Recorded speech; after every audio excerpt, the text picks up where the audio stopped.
Assalamualaikum warahmatullahi wabarakatuh. Alhamdulillahirabbil alamin. Hari ini kita akan melanjutkan materi perkuliahan dengan materi proposal dan laporan penelitian. Ya, sebelum kita beranjak ke materi, alangkah baiknya kita awali dengan baca doa terlebih dahulu. Doa dimulai. Doa selesai. Ya, gimana kabarnya hari ini? Ya, semoga kalian dalam keadaan yang sehat walafiat. Ya, materi hari ini adalah tentang proposal dan laporan. Ya, mengenai proposal dan laporan, pastinya kita diawali dulu dengan membuat proposal yang nantinya akan diuji apakah proposal yang kita ajukan itu layak untuk dilanjutkan ke tahap penelitian. Nah, untuk menyusun proposal, langkah yang pertama yang harus kita lakukan sebagai seorang peneliti adalah melakukan observasi. Tujuannya apa? Ya, observasi di sini tujuannya adalah untuk memperoleh masalah yang nantinya akan bisa digunakan dan diselesaikan dengan melakukan penelitian. Ya, dari berbagai macam masalah yang sudah diperoleh, kemudian kita ambil masalah yang sekiranya dikuasai oleh peneliti untuk bisa diselesaikan. Karena apa? Karena beberapa masalah tidak perlu dilakukan penelitian untuk menyelesaikannya. Maka sebagai peneliti harus bisa memilih masalah yang benar-benar bisa dilanjutkan ke tahap penelitian. Jangan sampai masalah yang kita angkat adalah masalah yang tidak memerlukan penelitian, sehingga nantinya kita harus mengulang lagi untuk mencari masalah yang benar-benar relevan. Nah, kemudian kalau masalah sudah kita peroleh dan memang layak untuk dilanjutkan untuk ke tahap penelitian, maka kita selanjutnya adalah menyusun proposal penelitian. Ya, pada proposal di sini adalah bagian yang pertama ada judulnya. Nah, sehingga di sini adalah judul tidak dibuat di awal, tapi dibuat setelah kita melakukan observasi. Ya, kalau judul dibuat di awal, nah nanti berarti masalahnya dari mana? Nah, itu ya yang biasanya masih keliru dilakukan oleh para peneliti. Mereka mencari judul terlebih dahulu, baru mencari masalah. Nah, ini terjadi kekeliruan. Yang benar adalah kita mencari masalah terlebih dahulu, setelah menetapkan masalah, baru menyusun judulnya. Seperti itu ya. Kemudian peneliti menyusun latar belakang yang menceritakan teori umumnya apa, kemudian masalah yang dihadapi itu apa, kemudian kemungkinan solusi apa yang akan disampaikan. Nah, ini disampaikan di latar belakang. Ya, latar belakang di sini adalah sebagai dasar bahwa memang penelitian yang akan dilakukan adalah benar-benar bisa dilanjutkan sampai ke tahap penelitian seperti itu, dan masalahnya memang bisa diatasi. Nah, kemudian dari latar belakang yang sudah disusun, kemudian ada rumusan masalah yang akan dijawab dalam penelitian yang akan dilakukan.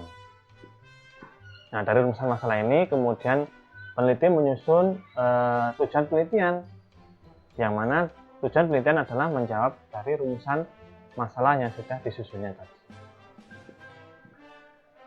Nah, ini adalah aspek pokoknya ya, latar belakang, rumusan masalah, dan tujuan penelitian.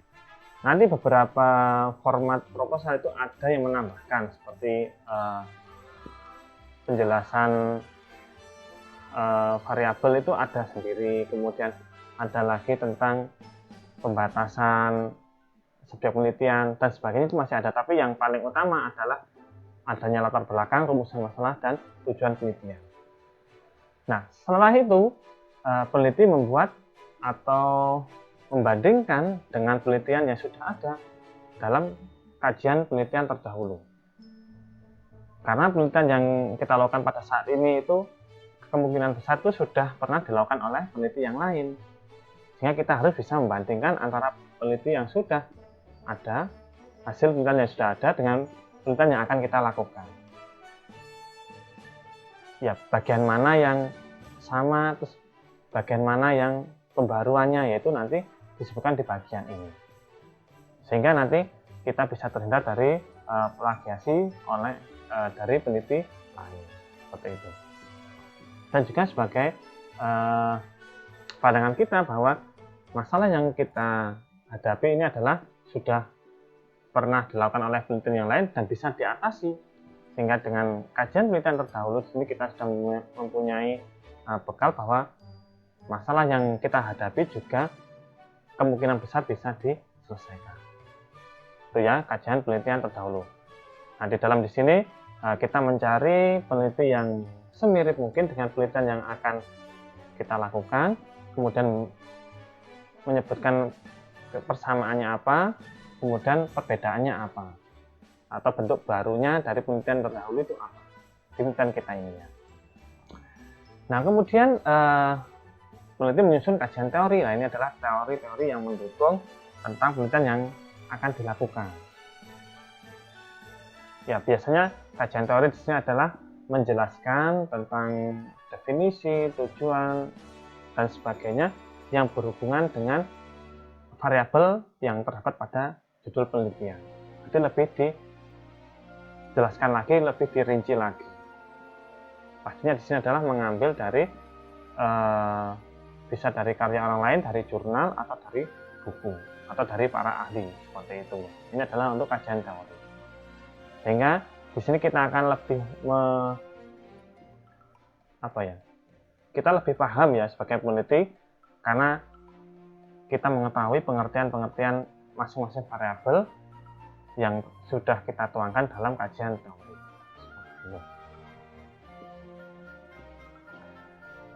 Dan di kajian teori di sini juga sebagai acuan kita dalam nantinya itu menyusun suatu instrumen apabila diperlukan, seperti itu ya. Sehingga kita ketika menyusunnya itu tinggal mengikuti teori-teori yang sudah kita gunakan. Nah, setelah menyusun kajian teori, lanjut ke bagian metode dan teknik analisis data. Ya, mengenai metode di sini adalah peneliti menyebutkan metode apa yang digunakan dalam penelitiannya. Nah, dalam hal ini bisa menyebutkan tentang pendekatan, bisa jenisnya, atau bentuknya seperti apa, itu diceritakan di bagian ini metodenya.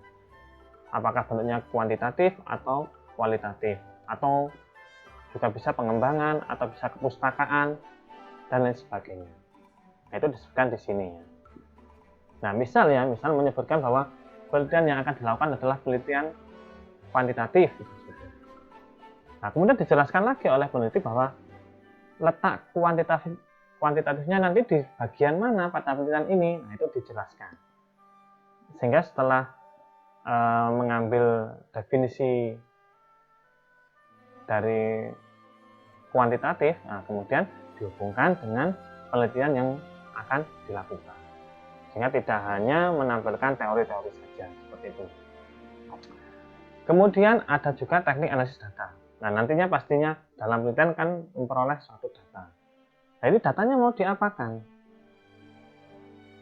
Nah, makanya perlu adanya satu teknik analisis data. Ya, kalau kuantitatif berarti menggunakan uji statistika. Kalau kualitatif, nah, menggunakan triangulasi dan sebagainya. Nah, di bagian ini juga metode dan teknik analisis data juga menyebutkan cara-cara untuk memperoleh datanya. Ya, seperti melalui wawancara, melalui kuesioner, melalui observasi, melalui dokumentasi. Nah, itu disebutkan di bagian metode ini.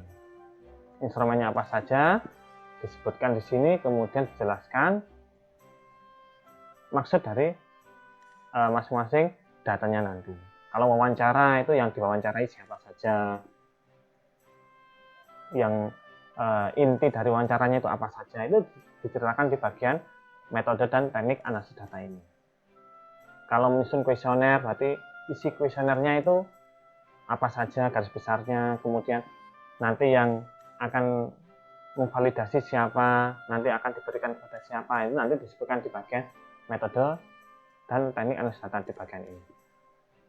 Nah, karena apa? Karena bagian ini nanti adalah sebagai acuan seorang peneliti ketika melakukan penelitian. Semuanya harus sudah terinci di sini, mulai dari awal sampai akhir nanti, sehingga ketika penelitian, nah, peneliti tinggal melihat bagian ini.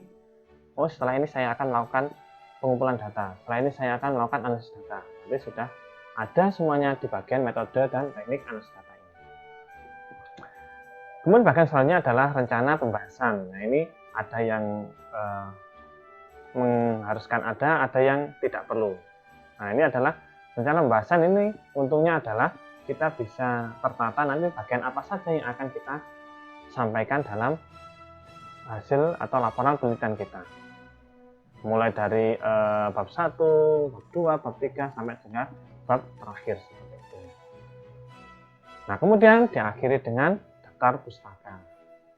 Daftar pustaka di sini adalah dari sumber-sumber yang kita gunakan dalam penyusunan proposal ini.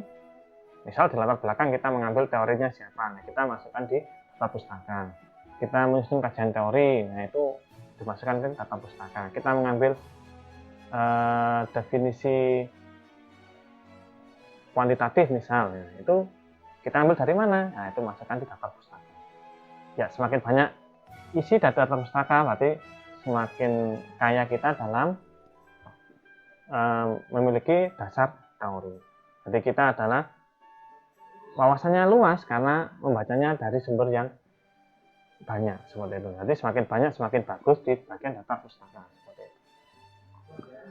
Nah, ini setelah sudah selesai, kemudian nantinya akan diujikan seperti itu ya. Diujikan kepada pihak yang berkepentingan. Nah, kemudian ada penilaian, kemudian hasil akhirnya akan menentukan bahwa proposal kita layak dilanjutkan ke penelitian atau harus menyusun ulang seperti itu. Nah, dan bagian-bagian ini sudah kita kerjakan ya di tugas per pekan, itu sudah ada mulai latar belakang sampai dengan metode itu sudah kita kerjakan semua. Berarti tinggal disusun ulang seperti itu supaya lebih tertata seperti suatu penelitian. Nah, kalau sudah bagus, nah, maka peneliti bisa lanjut ke tahap penelitian. Itu ya.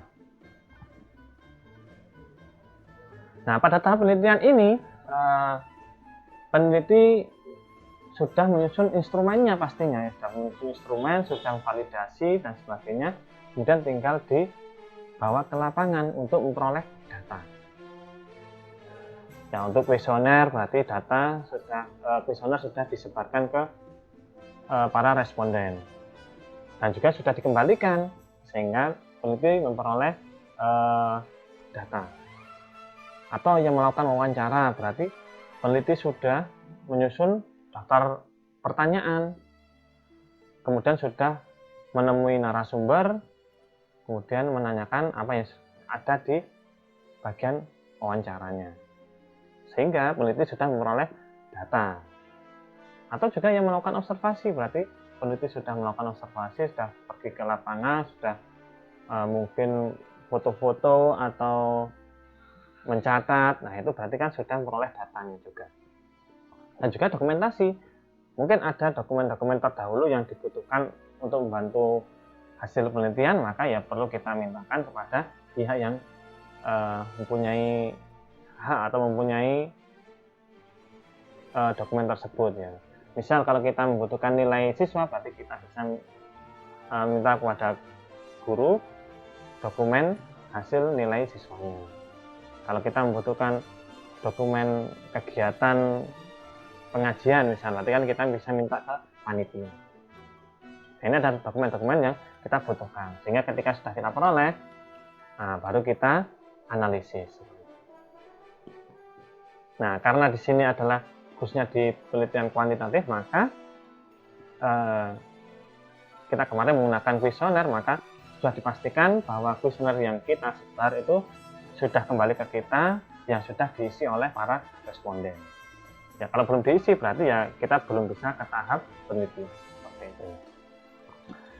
Nah, setelah data kita peroleh, ya kalau kuesioner tadi sudah dikembalikan lagi ke kita, kemudian kita sudah memperoleh datanya, Kemarin ada yang 2 variabel, ada 3 variabel dan sebagainya, berarti kita sudah memperoleh datanya semua. Nah, kemudian kita ke tahap berikutnya, yaitu kita akan memaparkan hasil penelitian dan juga pembahasannya. Nah, nanti ada 4 langkah seperti itu. Nah, yang pertama adalah yang dipaparkan di bagian pembahasan di sini adalah observasi awal. Ya, ini adalah rincian pembahasannya, ada observasi awal, ada pengumpulan data, analisis data, dan interpretasi data. Yang di sini adalah nanti akan kita jelaskan semuanya di bagian pembahasan seperti itu. Diawali dengan observasi awal. Nah, ini pendahuluannya, berarti kita di bagian awal kita menceritakan tempat penelitian kita di mana, kemudian waktunya itu kapan, kemudian variabel yang kita ambil itu apa saja, kemudian alasannya apa, dan subjeknya siapa, itu diceritakan semuanya di sini sesuai dengan keadaan yang ada di lapangan. Ya, pendahuluannya seperti itu. Berarti di observasi awal itu ini sudah bukan observasi yang di proposal tadi ya, tapi sudah masuk ke penelitian. Berarti kita sudah memiliki semuanya, berkas instrumennya, berarti kita tinggal langsung ke lapangan. Jadi waktunya kapan ketika kita mulai penelitian, lokasinya di mana, variabel subjek, itu diceritakan di bagian awal. Nah, setelah kita sudah menentukannya, sudah menentukan objeknya, sudah menentukan variabelnya, baru kita mengumpulkan datanya yang kita perlukan. Nah, untuk mengumpulkan data, kita kan harus menentukan populasinya itu siapa saja. Ya, mungkin tadi di bagian subjek itu sudah menyebutkan, tapi di bagian ini itu kita lebih memperinci. Misal kita memilih populasi dan sampelnya. Ada kalanya penelitian kita adalah menggunakan sampel, berarti kita menyebutkan populasinya terlebih dahulu, kemudian sampelnya sekian. Nah, menentukan sampelnya ini kita menggunakan caranya siapa, itu kita ceritakan di bagian ini. Nah, kalau kita menggunakan populasi, nah itu alasannya apa? Nah, itu kita ceritakan juga di sini. Nah, kemudian ketika sudah menentukan populasi dan sampelnya, kemudian penyusunan instrumennya. Nah, itu ketika menyusun itu tahap-tahapannya seperti apa? Nah, itu kita ceritakan di sini. Ya, mungkin kalau subjeknya adalah siswa ya, kita sebagai siswa, kemudian siswanya adalah siswa SD, nah kita sesuaikan instrumennya dengan kondisi siswa SD. Kalau kondisi siswa SMP, berarti kita sesuaikan dengan kondisi siswa SMP. Nah, penyusunan instrumennya seperti itu. Kita ceritakan saja, berarti kan kenapa kita tinggal mencerita? Karena kan kita sudah memiliki instrumennya. Berarti kita tinggal menceritakan ulang instrumen yang kita susun adalah seperti ini. Itu ya. Nah, setelah itu baru kita ke tahap pengumpulan data. Ya, pengumpulan data di sini bagaimana caranya atau bentuknya seperti apa? Kuesionernya apakah di print out atau dikirimkan link atau bentuknya Google Form atau seperti apa? Nah, itu diterangkan di sini. Bentuk pengumpulan datanya. Itu ya. Nanti kemudian bisa juga diceritakan kendala yang dihadapi atau juga lembaga-lembaga atau pihak-pihak yang mendukung seperti apa, itu bisa diceritakan di bagian pengumpulan data. Itu ya. Nah, kalau sudah data terkumpul, kemudian kita bentuk menjadi tabel. Ya, walaupun secara hasil tabelnya itu tidak ditampilkan secara langsung di bagian pembahasan, nantinya masuk di lampiran ya.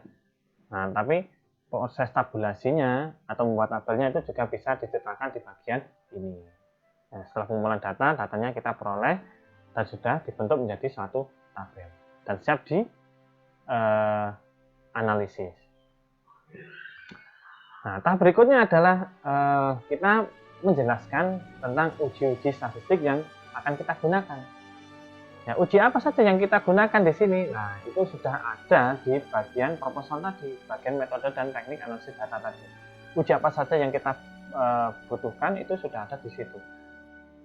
Mulai dari uji normalitas, mungkin juga uji homogenitas, uji validitas, uji korelasi, uji komparasi, uji regresi, dan sebagainya itu sudah masuk di bagian metode tadi pas ketika mengajukan proposal.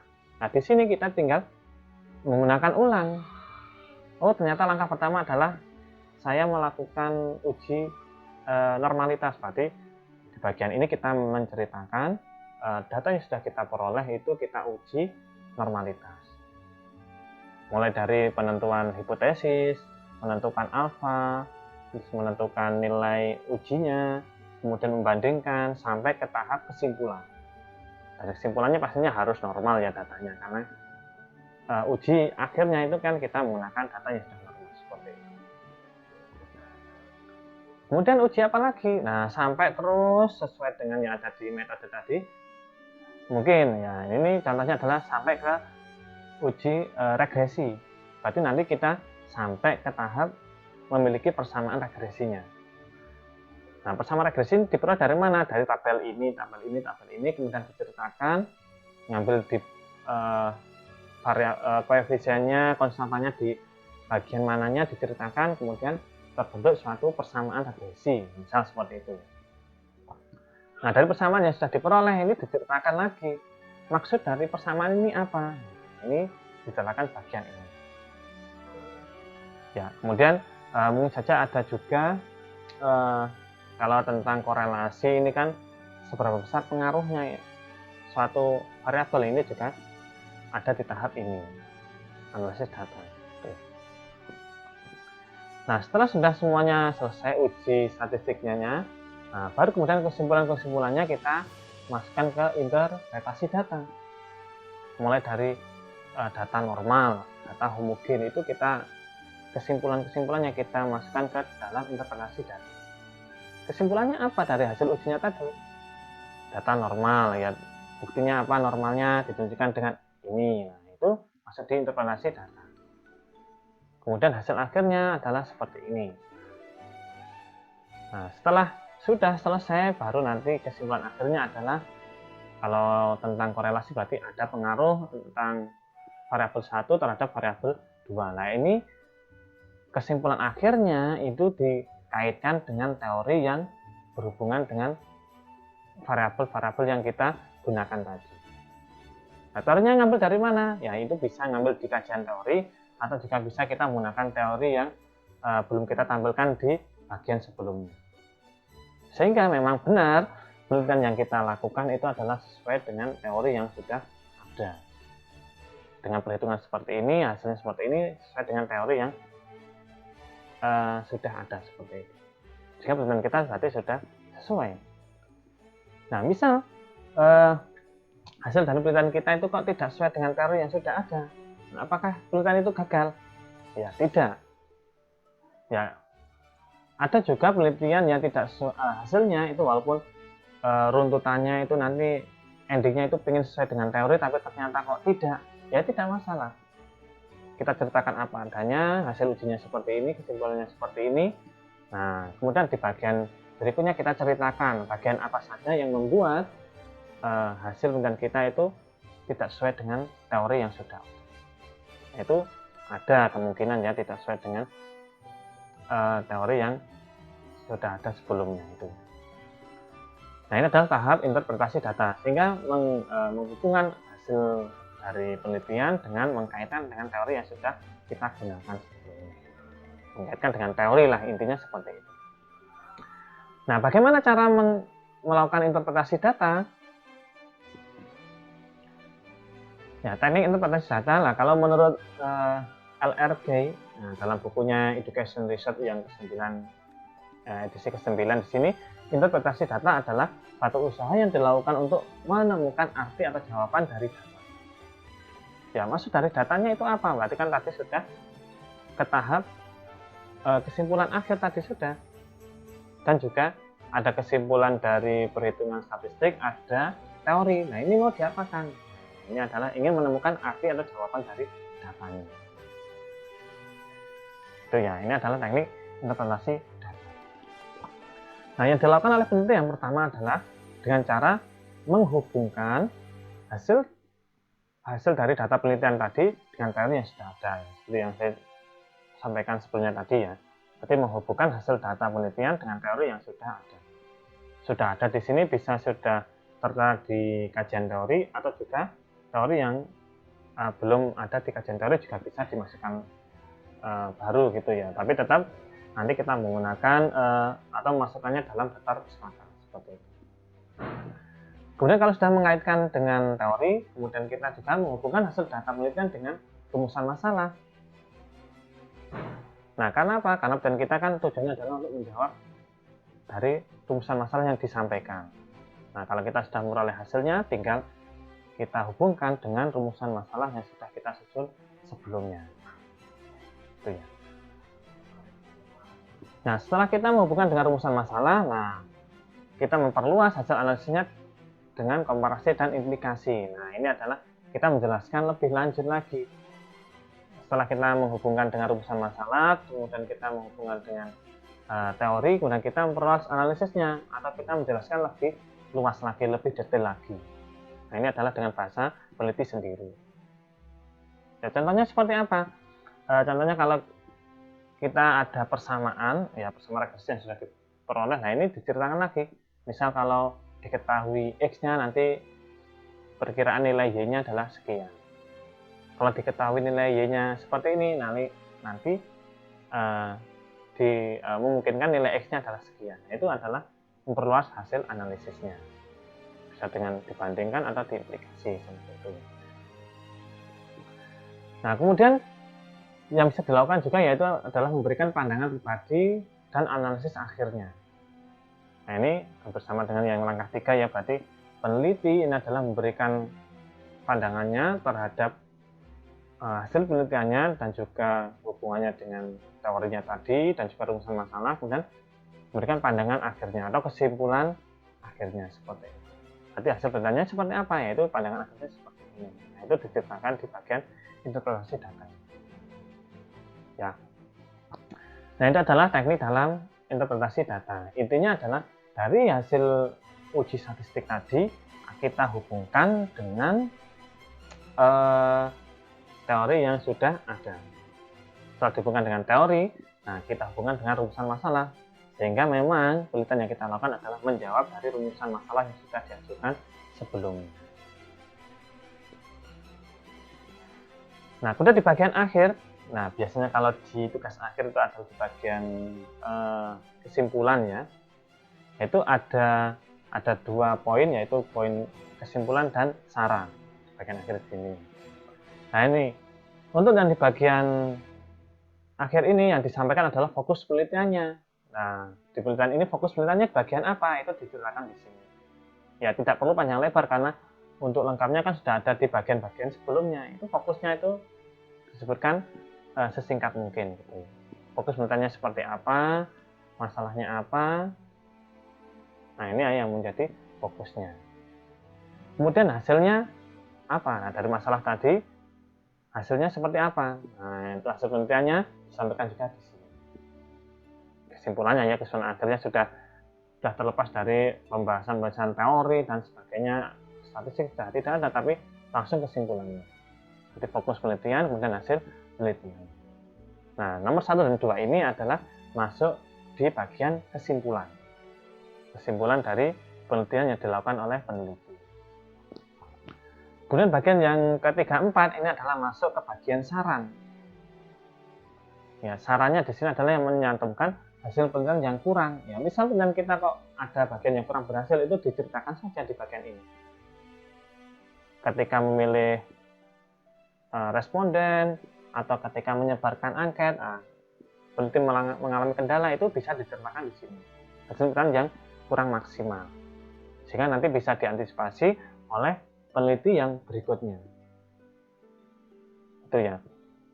Karena apa? Karena mungkin seorang peneliti itu ya belum, dalam tahap awal itu kan belum mengetahui nanti kendala apa saja. Nah, ketika sudah membaca saran dari peneliti yang sudah ada, nanti kan kita bisa antisipasi. Nanti kemungkinan-kemungkinan yang terjadi adalah seperti itu. Nah, ini adalah masuk ke saran. Nomor 34 masuk ke bagian saran. Itu ya. Nah, setelah semuanya tersusun tadi, mulai dari awal sampai ke bagian akhir tadi, kesimpulan saran, nah, baru kita menyusun laporan secara lengkapnya. Nah, biasanya di sini sudah disertai dengan lampiran-lampiran yang digunakan dalam penelitian, termasuk dokumentasi ketika observasi mungkin dan juga pengumpulan data. Itu ya. Nah, tujuannya apa menyusun laporan penelitian? Yang pertama adalah untuk menunjukkan adanya pertanggungjawaban peneliti kepada diri sendiri maupun sponsor. Ya, tanggung jawab peneliti kepada dirinya sendiri. Ya, saya sudah melakukan penelitian, maka saya menyusun laporan. Nah, kalau di tugas akhir, biasanya kan ketika kita melakukan penelitian, menyusun laporan, kemudian kita ujikan dalam munakosah, gitu ya. Ini adalah sebagai bentuk tanggung jawab kita sebagai seorang peneliti. Atau mungkin nanti ketika ada sponsor yang mendanai penelitian kita, berarti kita membuat laporan adalah sebagai bentuk tanggung jawab kita kepada orang yang memberikan sponsor bahwa kita sudah melakukan penelitian yang didanai oleh sponsor tersebut. Maka kita perlu menyusun suatu laporan penelitian mulai dari awal sampai kesimpulan tadi. Kemudian kenapa kalau kita menyusun laporan, yaitu ingin memberikan informasi kepada peneliti yang lain. Nah, informasi di sini nanti bisa digunakan untuk melanjutkan penelitian atau hanya sekedar pengetahuan seperti itu. Apa saja yang bisa diperoleh oleh peneliti selanjutnya? Ya, bisa dari masalahnya, bisa metode yang digunakan peneliti pada saat ini, bisa prosesnya, bisa hasil dari penelitian yang dilakukan. Itu bisa menjadi informasi peneliti yang berikutnya. Itu ya. Kemudian yang ketiga itu memberikan kesempatan peneliti lain untuk melakukan penelitian yang sejenis. Ya, misal kalau penelitian adalah penelitian yang serumpun atau sebidang dengan peneliti yang berikutnya, itu kan mungkin karena ada kekurangan tadi bisa dilanjutkan penelitian yang berikutnya yang bisa lebih menyempurnakan dengan memberikan informasi yang seperti yang sudah disampaikan di bagian kesimpulan dan saran tadi. Sehingga penelitian yang sejenis bisa dilakukan tapi dengan adanya kebaruan-kebaruan dengan mengatasi kendala-kendala yang terjadi ketika peneliti melakukan penelitian seperti itu. Nah, ini adalah tujuan menyusun laporan penelitian. Ya, demikian materi pada hari ini tentang proposal dan menyusun laporan penelitian. Ya, apabila ada pertanyaan seputar materi hari ini, silahkan menuliskan di kolom komentar di bawah ini atau di grup yang sudah tersedia. Ya, untuk hari ini saya ucapkan sekian. Selamat berkarya. Mari kita akhiri dengan baca alhamdulillah bersama-sama. Alhamdulillahirrabbilalamin. Saya akhiri. Assalamualaikum warahmatullahi wabarakatuh.